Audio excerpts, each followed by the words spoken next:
সুন্দরবন মানেই তো নদী, ম্যানগ্রোভ আর রোমহর্ষক অ্যাডভেঞ্চারের ল্যান্ডস্কেপ। কিন্তু সেই মোহময়ী নিসর্গের আড়ালেই যে কত বড় বড় অপরাধের আন্ডারওয়ার্ল্ড সাম্রাজ্য লুকিয়ে রয়েছে তার মর্মান্তিক প্রমাণ মিলল গোসাবায়।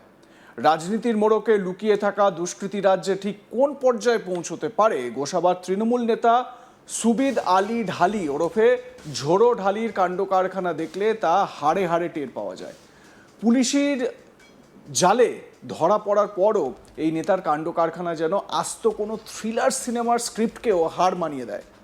পুলিশের জেরার মুখে একের পর এক গোপনীয়তা ভাঙতে শুরু করেছে এই দাপুটে নেতা, আর তার ফলস্বরূপ পুলিশি হেফাজতে থাকা অবস্থাতেই রাতে তল্লাশি চালিয়ে তার বাড়ির পাশের পুকুর থেকে একে একে উদ্ধার হলো মারণ অস্ত্র, তাজা কার্তুজ। গোসাবা ব্লক তৃণমূলের কার্যকরী সভাপতির এমন কাণ্ড কারখানায় এই মুহূর্তে গোটা সুন্দরবন অঞ্চল তথা দক্ষিণ 24 পরগনার রাজনৈতিক মহলে রীতিমতো থরথর কম্পন শুরু হয়ে গিয়েছে। পুরো ঘটনার একটা নিখুঁত ফ্ল্যাশব্যাকে যাওয়া যাক।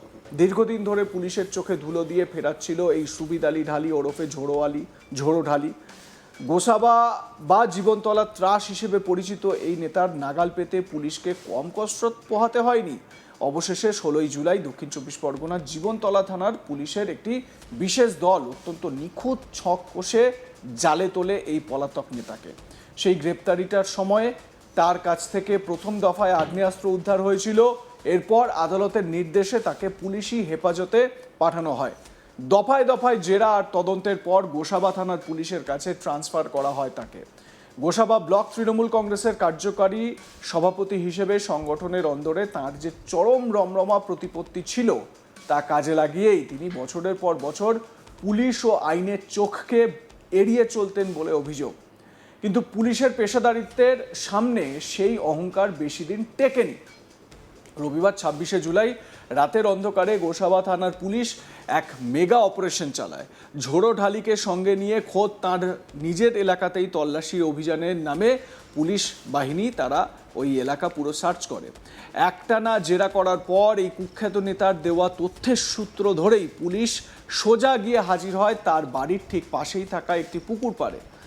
রাতের নিস্তব্ধতায় পুলিশ যখন সেই পুকুরের জলে ও জঞ্জালে তল্লাশি শুরু করে তখন যা বেরিয়ে এলো তা দেখে খোদ তদন্তকারীদের চোখ কপালে ওঠার জোগাড়। অপরাধের এমন রমরমা ও বিপজ্জনক সাম্রাজ্য যে ঘরের পাশেই লুকিয়ে রাখা হয়েছিল তা ভাবলেই সাধারণ মানুষের মেরুদণ্ড দিয়ে ঠান্ডা স্রোত বয়ে যাবে। একে একে উদ্ধার হলো একটি বড় বন্দুক, একটি ছোট বন্দুক এবং তার সঙ্গে 4 রাউন্ড কার্তুজ তাজা। অর্থাৎ শুধু একটা আগ্নেয়াস্ত্র নয়, রীতিমতো একটা মিনি অস্ত্রাগার লুকিয়ে রাখা হয়েছিল জলের তলায়। এই ঘটনার পরই পুলিশ নতুন করে নড়েচড়ে বসেছে। ঝোড়ো ঢালির বিরুদ্ধে নতুন করে অস্ত্র আইনে কড়া মামলা রুজু করা হয়েছে। পুলিশ সূত্রে জানা গিয়েছে তার বিরুদ্ধে 295/26 এবং 2607/26 নম্বর মামলা সহ সুনির্দিষ্ট 25(1)(b) আর্মস অ্যাক্টে মামলা রুজু করা হয়েছে। সোমবার 27শে জুলাই তাকে আলিপুর আদালতে পেশ করা হয়। আমার সহকর্মী প্রসেনজিৎ তার প্রতিবেদনে কি বলছেন আসুন শুনে নেওয়া যাক। আরও একবার তৃণমূল নেতার কাছ থেকে উদ্ধার হলো আগ্নেয়াস্ত্র। তৃণমূল নেতা সুবিদ আলী ঢালি ওরফে ঝোড়ো ঢালিকে জিজ্ঞাসাবাদ করে তার দেখানো জায়গা থেকেই কার্যত উদ্ধার হয়েছে আগ্নেয়াস্ত্র। দক্ষিণ 24 পরগনার পাঠানখালীর একটি পুকুর থেকেই কার্যত আগ্নেয়াস্ত্র উদ্ধার করেছে গোসাবা থানার পুলিশ। এই ঝোড়ো ঢালি ওরফে সুবিদ আলী ঢালি তিনি এই পুকুরের হদিশ দিয়েছিলেন গোসাবা থানার পুলিশকে, তেমনটাই পুলিশের দাবি। আর ঝোড়ো ঢালিকে সাথে নিয়ে ভিডিওগ্রাফির মাধ্যমে সেই পুকুর থেকেই আগ্নেয়াস্ত্র উদ্ধার করতে সক্ষম হয় গোসাবা থানার পুলিশ। এই ঝোড়ো ঢালি গোসাবা ব্লক তৃণমূল কংগ্রেসের কার্যকরী সভাপতি। কার্যত নির্বাচনের ফল ঘোষণার পর থেকেই সে পলাতক ছিল, গা ঢাকা দিয়েছিল। তার বিরুদ্ধে একাধিক অভিযোগ রয়েছে গোসাবা সহ আশপাশের বেশ কিছু থানাতে। মানুষজনের ওপর নানাভাবে অত্যাচার করা, তাদের থেকে কাটমানি নেওয়া, জোর করে তাদের জমি দখল করে নেওয়া, তাদেরকে খুনের হুমকি দেওয়া, এই ধরনের নানা অভিযোগ এই ঝোড়ো ঢালির বিরুদ্ধে আগে থেকেই ছিল। ঝোড়ো ঢালি নির্বাচনের ফল ঘোষণার পরই গা ঢাকা দিয়েছিল। অবশেষে জীবনতলা থানার পুলিশ দিন 15 আগে তাকে গ্রেপ্তার করে। জিজ্ঞাসাবাদের পর তার কাছ থেকে উদ্ধার হয়েছিল আগ্নেয়াস্ত্র ও গুলি। তাকে নিজেদের হেফাজতে নিয়ে আবারও তদন্তে নেমেছিল জীবনতলা থানার পুলিশ। দ্বিতীয় দফায়ও আগ্নেয়াস্ত্র উদ্ধার হয়েছিল এই ঝোড়োঢালির দেখানো এলাকা থেকে। এরপর গোসাবা থানার পুলিশ তাকে 7 দিনের হেফাজতে নেয় এবং সেই 7 দিনের হেফাজতে নিয়ে গোসাবা থানার পুলিশ আবারও তদন্ত করে। সেই তদন্তের পরই গতকাল অর্থাৎ রবিবার রাতে গোসাবার পাঠানখালী এলাকায় তল্লাশি অভিযান চালিয়ে একটি পুকুর থেকে উদ্ধার হয়েছে 2টি আগ্নেয়াস্ত্র ও 4 রাউন্ড গুলি। গোসাবা থানার পুলিশ দাবি করছে এই ঝোড়োঢালিকে জিজ্ঞাসাবাদ করলে আরও আগ্নেয়াস্ত্র মিলতে পারে, আর সেই কারণেই সোমবার তাকে যখন পুনরায় আদালতে তোলা হবে, আদালতের কাছে আরও 7 দিনের পুলিশ হেফাজতের দাবি জানাবে গোসাবা থানার পুলিশ, তেমনটাই পুলিশ সূত্রের খবর। তাকে নিজেদের হেফাজতে নিয়ে এই ঘটনায় আরও তদন্ত করতে চাইছে গোসাবা থানার পুলিশ। এই সুবিদ আলী ঢালি ওরফে ঝোড়োঢালি একসময় হাঁস মুরগি ছাগলের ব্যবসা করত, আর তারপর থেকেই কোটি কোটি টাকার মালিক হয়েছিল। তৃণমূল কংগ্রেস যখন ক্ষমতায় আসে রাজ্যে, তারপরেই তৃণমূলের নেতা হয়েছিলেন এই ঝোড়োঢালি, এবং তার নেতৃত্ব এতটাই শক্তিশালী ছিল যে গোসাবার বিধায়ক কে হবে তাও কার্যত এই ঝোড়োঢালির অঙ্গুলি হেলনে চলতো। আর সেই ঝোড়োঢালির কয়েকশো কোটি টাকার সম্পত্তির হদিশ ইতিমধ্যেই মিলেছে, তেমনটাই সূত্র থেকে জানা যাচ্ছে। বিজেপির তরফ থেকে দাবি করা হয়েছে তার এই বিপুল পরিমাণ সম্পত্তি কোথা থেকে এলো সে বিষয়ে তদন্ত শুরু করুক প্রশাসন। তার কারণ তার এই হিসেব বহির্ভূত আয় কীভাবে হলো সেটাই জানার চেষ্টা করুক প্রশাসন, এবং তার বিরুদ্ধে যদি অপরাধ প্রমাণিত হয় তাহলে ব্যবস্থা যাতে প্রশাসনের তরফ থেকে করা হয় সেই বার্তাও বিজেপির তরফ থেকে দেওয়া হয়েছে। আর এই ঝোড়োঢালির বিরুদ্ধেই আগ্নেয়াস্ত্র মজুত রাখার অভিযোগ রয়েছে এবং একাধিক জায়গায় তল্লাশি অভিযান চালিয়ে প্রচুর আগ্নেয়াস্ত্র কিন্তু ধীরে ধীরে পুলিশ উদ্ধার করছে।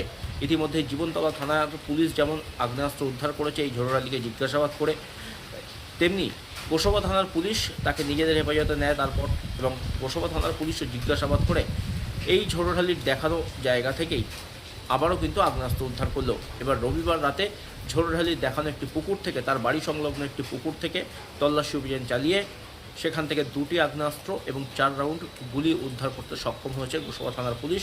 এবং সোমবার তাকে আলিপুর আদালতে পুনরায় তোলা হবে।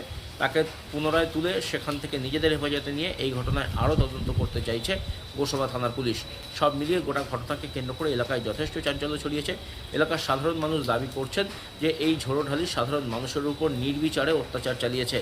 তৃণমূল কংগ্রেসের নেতা থাকার সুবাদে তার যে রাজনৈতিক দাপট সেটা যথেষ্ট পরিমাণে ছিল গোসাবা সহ এই পাঠানখালী এলাকাতে, এবং এই পাঠানখালী এলাকাতেই সমস্ত কিছু ঝোড়োঢালির নির্দেশে চলতো, তেমনটাও কিন্তু অভিযোগ স্থানীয়দের।